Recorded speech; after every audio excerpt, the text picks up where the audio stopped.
Okay, greetings. This is Mama Otay, the Sister Otay of the Certified Soul Sisters and Soul Brothers, who are powered by Georgia Green Project, coming to you all the way live from more than a mile high, Aurora, Colorado.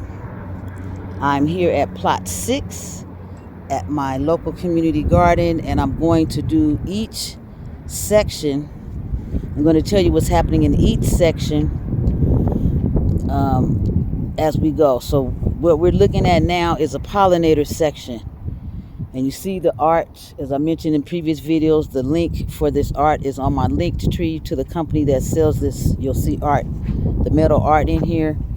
Didn't get the water. So down here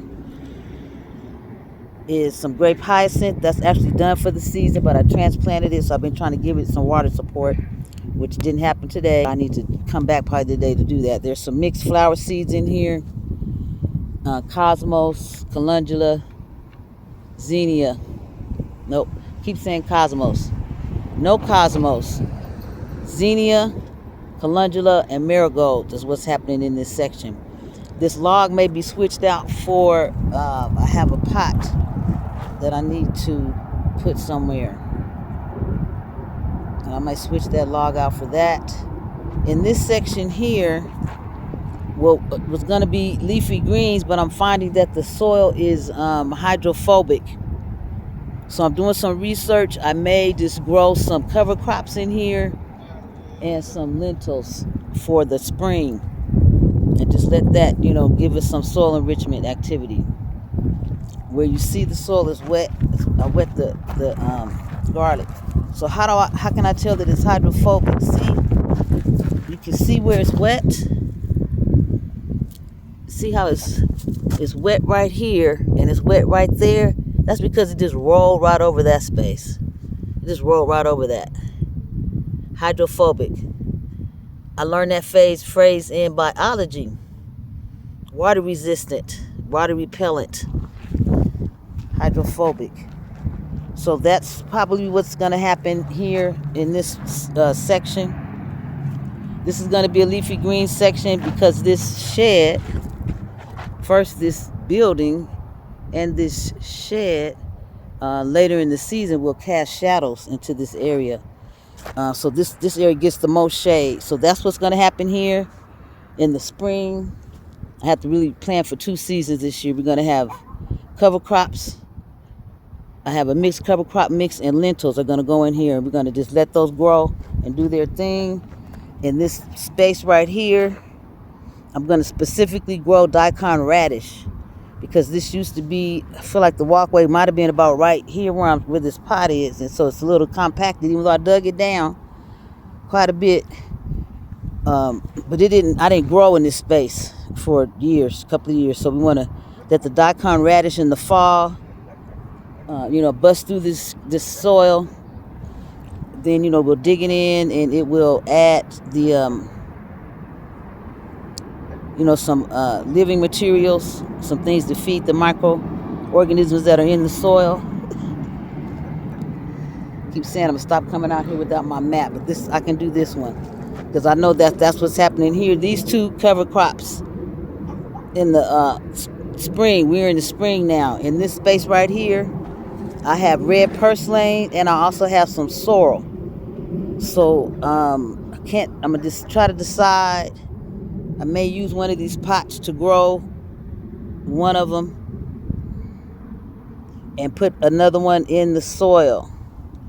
Both the sorrel, it's a red vein sorrel and a red purslane. Thank you for the donations for the seeds, Denver Urban Gardens. They are both perennials. This is more onions, tree onions. Have to give me some booze right here. All right. Okay, so we're almost done with each section. So, no, 2 more sections. Oh, no, 3 more sections. Ooh, okay. Keep forgetting how big this plot is. So this section that's wet here, I have put some borage seeds here. So I want those to start coming on. See that little shadow for this time of the year. This section, I may see if I can put put a watermelon. I keep see that map, but my house is nowhere near the scale. All right, so let me put this glove down there so I can get a vision of how small this, much smaller the space is than my map. So I could have one, I can maybe have one watermelon plant in here, maybe two. In this space here, I have to put a fence. I have some fence I can put along this edge to help contain it. Or I did say I was going to grow those melons and things in bags. So I may stick to that. Got to remember that, because that's something that's new. If I do choose to grow the melons in the bags, then this area is going to be more leafy greens. I have some things at the house that need to get transplanted somewhere. So I transplanted some Swiss chard, where you see these flags, the 4 pink and 1 orange. I'm a little concerned. They are in the same family as the beet family. It's actually the same plants, that one grows leaves and one grows a root. And they had a really long tap root when I took them out. They're overwintered, so they were in another space, and I moved them here. And I've been giving them water support, but we're gonna see. We'll see what they do. In this space here, that's actually a hole. I have a strawberry plant that will be transplanted out here into that hole. I'm waiting for the water to come on for that for sure.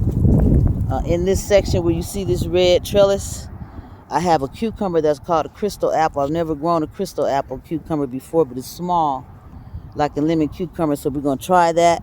I should be able to get, if I just get 1 or 2 plants, we'll take up this whole space right here. Okay, all right, keep moving. Should have warned you at the top that this is a longer video. Well, I told you what kind of video it was. This is gonna be the asparagus bed.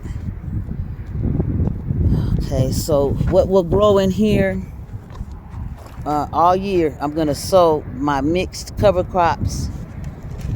I'll tell you what those are in another video, but it's like a couple of rye, a vetch. I said I was gonna tell you, now I'm telling you now.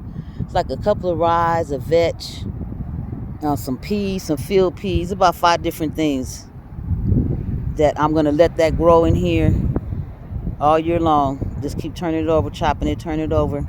Enrich this soil for the asparagus that would not go in until the fall. See how that plays out.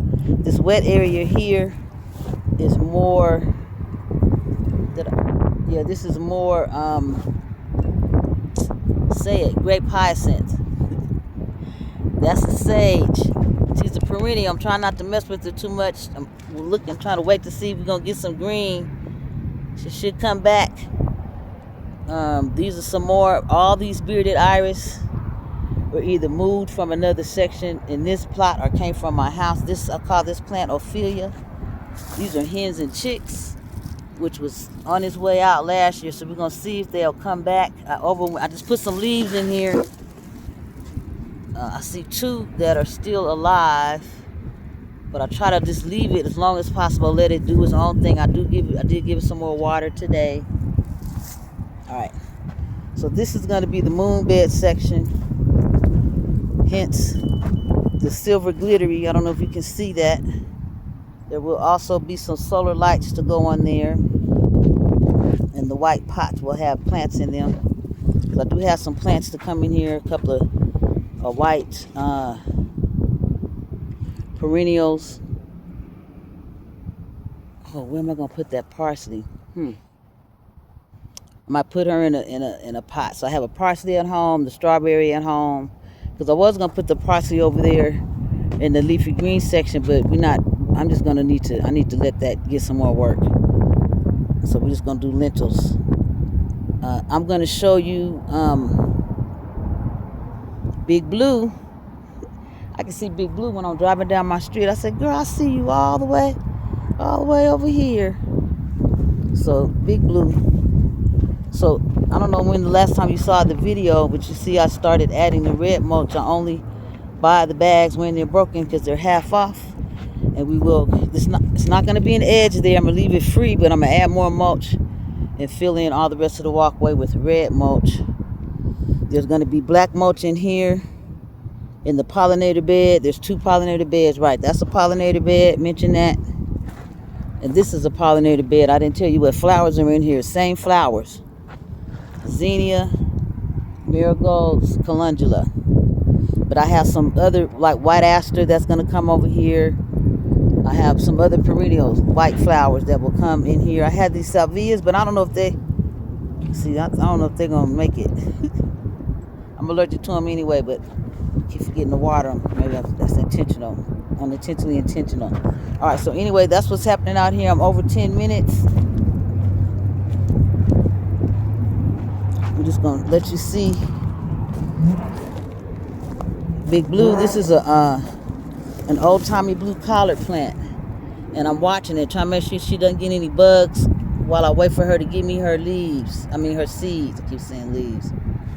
So she's completing, she is a biennial plant, which means she does not complete her life cycle, or it does not complete its life cycle, whatever makes you, float your boat, until the second season.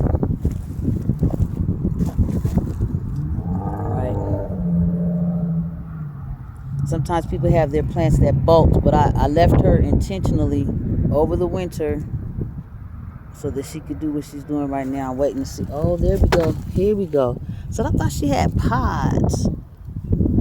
Oh, too much shadow. Can you see that? Nope. I have to wait till they get bigger. Dang it. But they're coming. I see the seed pods coming. That's what we're waiting on. I'm going to put something around the bottom of it to drape so that it'll catch the pods. They won't get lost in the soil. All right, so that's what's happening out here in plot number 6.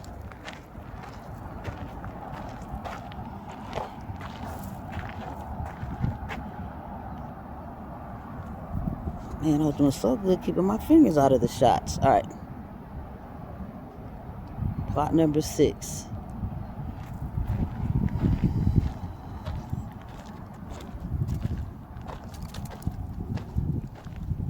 Plot number 6. Did somebody say swan song?